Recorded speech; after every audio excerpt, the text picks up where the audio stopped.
presenta el siguiente espacio de Canarias, nuestra manera de tomar té.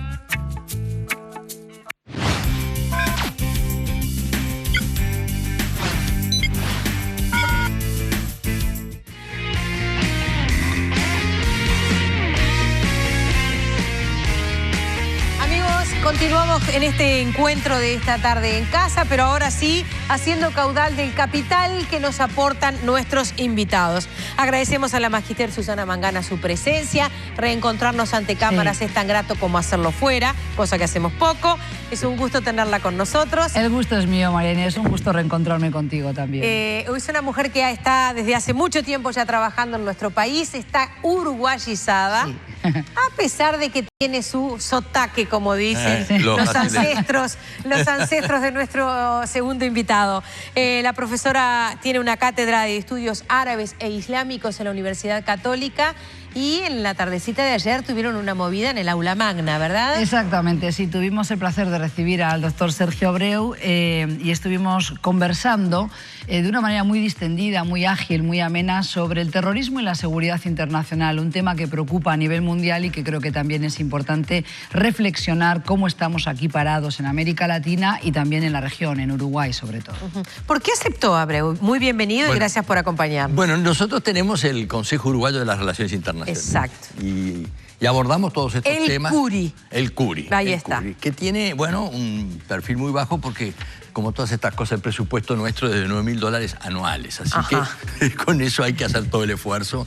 Pero bien, porque estos temas son de formación, participan, por supuesto, universal en el sentido de que no tiene ningún tipo de orientación política. Y de estos temas participan militares, civiles, gente especializada, embajadores en actividad, embajadores retirados, bueno, todo lo que es gente joven que se va incorporando. Y como hablábamos ayer con Susana y con el auditorio, que por suerte nos sorprendió de lo lindo y la cantidad de gente que había e interesada sobre todo, es la necesidad de formar gente. De analizar estos temas con un poco más de profundidad. Claro. Y no hacer comentarios de estos temas tan delicados sin llegar antes de una conclusión a poder elaborar una cantidad de temas que nos hacen no solo preocuparnos, sino buscar realmente mucho de las profundidades que a veces no nos lanzamos, sino que ese tema de formación, estudio y desmitificar una cantidad de cosas que es lo que hablamos ayer, ¿no? Es un tema que está lejos, porque lo primero que uno atina, quizás por razones, porque genera miedo y porque justamente uno lo ve en una pantalla, dice, esto está lejos, es doloroso, es horrible, que nunca nos pase, pero está lejos. Entonces genera un pequeñísimo territorio de pseudo tranquilidad. ¿Eso es una trampa que nos hacemos? ¿O eso tiene visos de realidad? Le pregunto a la mujer nacida en España que vive hace tantos años en Uruguay. A ver, depende de dónde tú te posiciones. En estas cuestiones yo creo que hay que complejizar mucho más todavía tu pregunta, ¿verdad? Porque es verdad, la televisión, las imágenes, los portales en Internet nos acercan a esa realidad caótica, genera una cierta alarma también entre el ciudadano de a pie que no necesariamente tiene por qué especializarse o no tiene por qué gustarle el tema de lo internacional, pero evidentemente todo lo que ocurre en Francia, en España, repercute mucho más que aquello que está sucediendo en Siria, en Yemen, la desgracia ahora de esta etnia musulmana, los rohingya, que están huyendo con lo opuesto para Bangladesh, ¿verdad? Más de 300.000 personas que han huido de una represión de los militares de Birmania, y eso sí que se ve tremendamente lejos. Pero yo creo que haríamos mal en decir, y ayer había consenso entre los dos, ¿verdad?, en este capítulo, en este asunto, de que realmente en Latinoamérica hay una diversidad religiosa, pero también hay una pluralidad de pensamiento, hay una libertad de expresión, hay una cohesión social también que no es exactamente la que existe hoy con comunidades musulmanas y otras de migrantes varios en Europa, ¿no? Y por eso yo siempre insisto en la necesidad de no importar ese conflicto. Por tanto, me parece importante desmitificar, hablar, sí, lo más claro posible sobre el terrorismo, los diferentes tipos de terrorismo, que ayer no daba tiempo material para entrar a desgranar lo que la palabra terrorismo significa, porque hay distintas modalidades y con distintos calificativos, pero la idea era plantar eso en el debate público. Bien. Y eso es lo que yo creo que es importante reflexionar. Está lejos, pero al mismo tiempo estamos en un mundo globalizado y Uruguay vive en ese mundo global, ¿no? Entonces tiene que comprender esas dinámicas y ver también cómo reacciona, qué políticas o a qué países acompaña, en qué momento, qué se está votando en un foro multilateral X, en un organismo Y. Entonces eso es lo que nos parecía ayer importante con Sergio. A mí había algunas declaraciones y todavía nos falta mucha tela por cortar, porque por ejemplo ayer se veía un material obtenido de un celular, un video de una persona que en ocasión de este último atentado en las Ramblas de Barcelona, se acerca a quien después fue sindicado como el matador de más personas, el que manejaba la camioneta, se acerca y le pregunta ¿qué es lo que está pasando? Porque no sabe que él es responsable.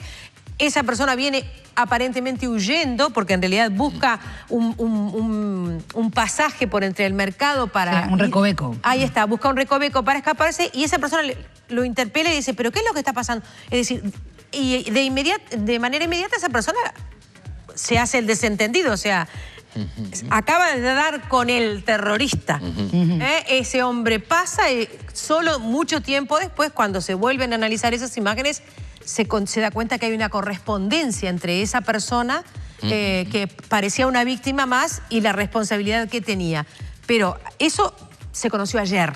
Comenzó a circular ayer ese video porque empezó a circular en redes. Pero desde el primer momento, una de las primeras informaciones que manejaron fue la sorpresa de personas que conocían a estos muchachos y que decían, uno de ellos era el mejor de todos nosotros, era el más tranquilo, era el menos problemático, era el que nunca hubiéramos pensado que podía tener una conducta de terror, de aterrar, ni menos de ir contra la vida de nadie. Eso por un lado. Y por otro lado... se decía, si no hubiera habido allí una autoridad religiosa que trabajó en esa psicología joven, ese muchacho nunca hubiera hecho lo que hizo. Y ahí nos interpela como sociedad, nos interpela como familia y nos interpela como país de decir, bueno, y entonces, ¿quiénes son estos señores que vienen y me montan una iglesia, con todo respeto, en la esquina de mi casa y, bueno, mañana... Ayer algo lo conversamos. Logran operar de esta manera, ¿verdad? Lo conversamos porque además el tema del terrorismo, que tiene algunas dificultades, no dificultades, pero la definición en el derecho internacional tiene algún tipo de discusión, pero obviamente está vinculado a el terror, que es transmitir a gente ajena o inocente o que no tiene nada que ver una determinada sensación, que el terror es un poco más que la prevención o el miedo. Claro. Tan es así que, si vamos tan lejos, yo les contaba que mi primera, unas experiencias más duras como canciller fue el atentado del AMIA. Yo era canciller. Y entonces, efectivamente. Explota un atentado terrorista en el AMIA de Buenos Aires, creo que 68, 70 muertos, no sé cuántos heridos, todo lo demás. Y uno decía, pero ¿y esto qué es? La primera pregunta era como yo le preguntara, como lo que tú cuentas, bueno, ¿qué es lo que está pasando? Y entonces me dice, no, mira, esto fue el Hezbollah. Me llamó esa tarde Simón Pérez y me dijo, mire, esto es así, cosa que vinculado con Irán, todas esas cosas que después se han discutido tanto y que todavía no te digo acá. Pero ¿qué es lo importante acá? Es que en esto, como dice Susana, en la globalización, a veces la estrategia o la forma de actuar del terrorismo busca hasta los lugares más lejanos, donde pega más fuerte, donde uno le parece que eso no va a suceder. Puede ser un hecho de esta naturaleza, un magnicidio, cualquier cosa que no está prevista y que además también no solo es con gente que viene de afuera, porque también en el caso del AMIA se ha estudiado mucho que había una persona y se estudió una familia y alguien que venía... pero este tema es qué es lo que sucede. Y bueno, ayer la primera conclusión que veíamos que la educación es de raíz. Es decir, uno tiene que estar educado en raíz en estas cosas, porque el educar sobre la mitad del proceso de un joven o de una persona, cuando no está preparada desde la solidez para enfrentarse de repente a la tentación de protestar o a la tentación de encontrar algo que sea hasta heroico. Es una tendencia claramente que existe en la psicología. Por supuesto. Los diques de contención, que además tienen un enorme impacto o enorme impulso de carácter psicológico, espiritual o religioso, porque ahí está el otro gran tema que discutíamos ayer, hasta dónde llega el Islam, qué quiere decir el Islam, cuál es el Islam, el yihad más. Bueno, todo eso va haciendo quizás en un momento sobre una persona o sobre un grupo de personas, y ahora con este tema de las migraciones, elementos que al no tener diques de contención pueden canalizar a gente a expresarse o en lo heroico, o en la protesta, o en aquello que le parece quizás que es la contribución, mira, cosa más contradictoria, la contribución que hace con la muerte a defender algunas cosas que están vinculadas a la vida. Mangana, pero en este caso, por ejemplo, estos vecinos de este barrio, dos cosas me parecieron interesantes y no quiero quedarme solo con este episodio, pero me pareció muy interesante ver cómo toda esta gente tenía un polvorín, bombonas, como le dicen allá, garrafas y garrafas y pólvora y armas en una casa que fortuitamente explotan y por eso de alguna manera se las descubre. Y los vecinos veían que habitualmente llegaban ahí con esas garrafas de gas y nadie sospechaba de nada, ¿verdad? Como que... ¿Y qué nos dice eso? Nos habla mucho de nosotros como de sociedad. Esa mirada... Pero claro, pero vivimos una sociedad individualista donde dicho en uruguayo es el no te metas, ¿no? No vaya a ser que tengas un problema, ¿qué vas a decir si a ti no te piden nada? Digo, no conozco el caso específico de qué vecino y si vieron ya a qué hora entraba en la bombona de gas y demás, pero lo importante aquí es que estas personas se convirtieron en meros peones al servicio de esa ideología, de aquellos que los habían señalado y los habían catapultado, los habían direccionado hacia ese camino de ejercer ese terror, esa violencia, justamente porque eran muy jóvenes y seguramente querían cambiar el mundo, ¿no? Cambiar el mundo en el sentido de cumplir con esa misión de agradar a Dios, llevándose por delante a personas que entendían que también le han causado mal a los musulmanes. Parte de esa retórica tan nociva que tienen hoy estos grupos que están manipulando, yo suelo decir instrumentalizando la fe del Islam,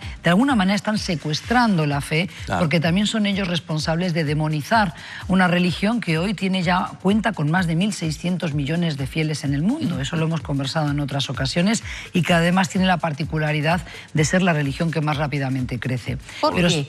Y crece por la vía de la natalidad. La demografía. La demografía, tiene una tasa de natalidad tiene un control de natalidad como si tienen otras personas que profesan otras religiones. O porque se entiende, más que verlo así, lo que podríamos decir es que entienden que es parte digamos, de construir la familia, de dar más hijos a Alá, de dar más hijos al Islam, pero también porque entienden que tener una familia numerosa es positivo, es algo rico, es algo bueno. Eso fue también así en muchos de nuestros países hasta hace no tanto tiempo, ¿verdad? Claro. Eran mano de obra para el campo, por ejemplo, ¿verdad? O eran un seguro para la vejez, para la jubilación de los padres, que no era muy alta, muy buena, ¿verdad? O los tiempos del Quijote, que llevaban un hijo un hijo iba soldado, otro hijo iba a la iglesia. Bueno, pero no te vayas el otro se quedaba en la casa. Vete a la Italia o a la España de época, por ejemplo, de Franco, y bueno, las familias en el campo tenían muchos hijos. Bueno, a la China de ahora, con algunas limitaciones. O la China, claro. Entonces... Fíjate que estábamos viendo que ayer en Europa, hoy hay 30 millones de islámicos. Y la tendencia es que en poco tiempo lleguen a 50 millones. Entonces eso ya no es un tema de inmigración, como decía, de carácter más aislado. Es un tema de migración masiva donde obviamente hay hasta una reacción por un lado, pero también la presencia hasta política. Yo le estaba recordando que el primer ministro turco le decía la instrucción: en las elecciones de Alemania no voten al partido de la Merkel. Es cierto. Entonces, es decir, hay una cantidad de... No son intromisiones porque son también derechos de gente, pero cuidado cuando ese tema puede estar mal administrado. Ahí va, la mala administración, y ayer yo hablaba de eso con la construcción de una política dirigida a la diáspora. ¿Qué quiero decir? El gobierno turco de Erdogan, como también el gobierno, por ejemplo, de Marruecos, en el caso de los jóvenes de Barcelona, eran todos de origen marroquí. Eran nacidos allí. Imagínate si empezáramos a decir que todos los uruguayos, nietos, abuelos, españoles o italianos son todavía italianos y españoles. No queda casi nadie en el país, entonces. Por eso también hay que cambiar la narrativa, hay porque hay que cambiar la perspectiva con la que los estados en Europa, por ejemplo, trabajan con estas comunidades.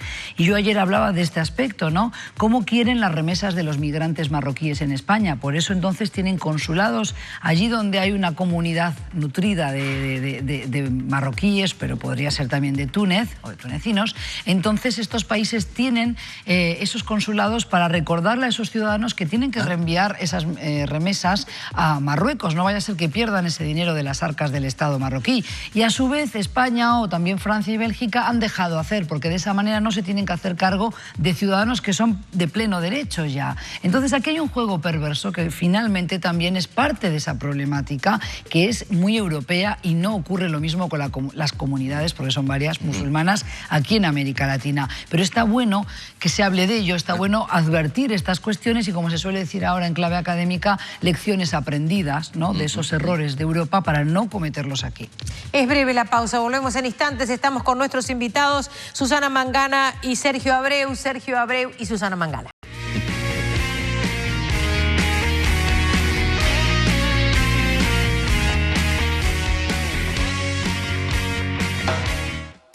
Presentó Té Canarias, nuestra manera de tomar té.